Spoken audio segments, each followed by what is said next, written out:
Hey guys, I am Ashwini. और guys, मैं हमेशा की तरह आप लोगों के साथ अपनी बुक डिस्कस करने आई हूँ। और गाइस, आज हम वही प्रीवियस बुक के बारे में बात करेंगे जिसका नाम था द आर्ट ऑफ लेटिंग गो। मैंने इस बुक के बारे में एक वीडियो पहले ही डाली हुई है जिसके फर्स्ट चैप्टर के बारे में मैंने डिस्कस किया है। बट आज हम इसके चैप्टर बाय चैप्टर्स के बारे में डिस्कस नहीं करेंगे, बल्कि डायरेक्टली हम इस बुक के ही बारे में बात करेंगे कि इस बुक के अंदर ऐसा है क्या और किसी भी पर्सन को ये बुक क्यों पढ़नी चाहिए और इस बुक को पढ़ने से बेनिफिट क्या होने वाला है। तो पहली बात तो ये है कि ये जो बुक है द आर्ट ऑफ लेटिंग गो, ये बुक ऐसी बुक है जो कि किसी भी तरीके के इमोशनल बैगेज को और जो भी ट्रॉमा है पास्ट का और जो भी किसी का अगर हार्ट ब्रेक हुआ है तो उस प्रॉब्लम को रिसॉल्व करने में काफ़ी हेल्प करती है। जैसे कि इसमें पूरी तरीके से ये बताया है कि move beyond the hurt, find emotional freedom and restore your inner peace. अपनी अंदर की पीस को पाने में काफ़ी ज़्यादा हेल्प करती है the art of letting go book. और ये बुक उन सभी लोगों को पढ़ना चाहिए जो किसी न किसी तरीके के ट्रॉमा को झेल रहे हैं, उनकी पास्ट लाइफ में कोई भी अच्छा एक्सपीरियंस नहीं हुआ है, तो उन्हें इस बुक को ट्राई करना चाहिए। और इस बुक में काफ़ी सारी चीज़ों के बारे में बात की गई है गाइस। अगर मैं वन बाय वन बातें करूँ तो वीडियो काफ़ी लेंदी हो जाएगा, बट अगर मैं शॉर्ट में बात करूँ तो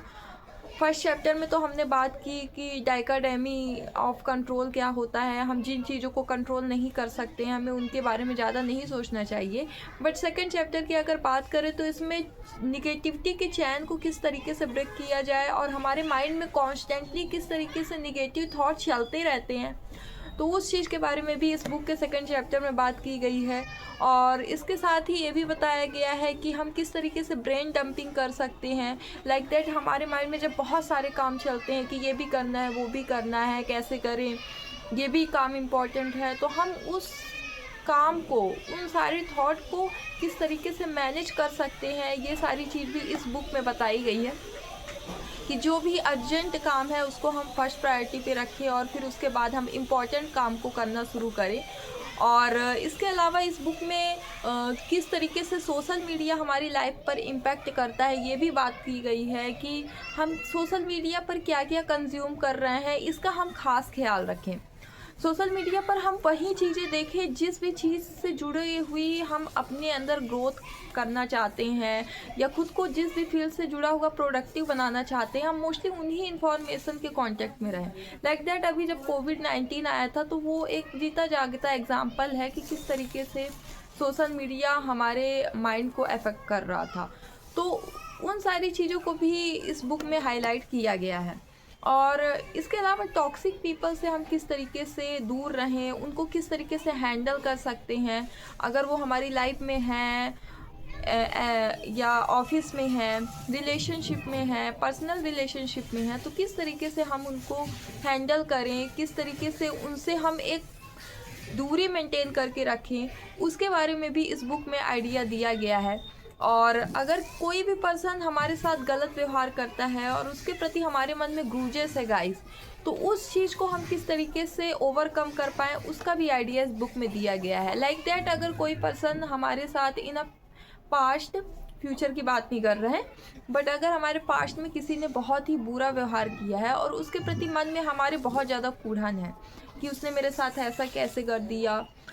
मैं भी बदला लूँगा या लूँगी, व्हाटएवर, तो हम खुद को उस पर्सन की जगह पर रख करके देखें कि अगर हम उसकी जगह रहते तो क्या हम इस सिचुएशन को बर्दाश्त कर पाते। और अगर आंसर आता है नहीं, तो फिर हमें ये समझना चाहिए कि उस पर्सन ने भी जो हमारे साथ किया तो वो भी ठीक ही किया है।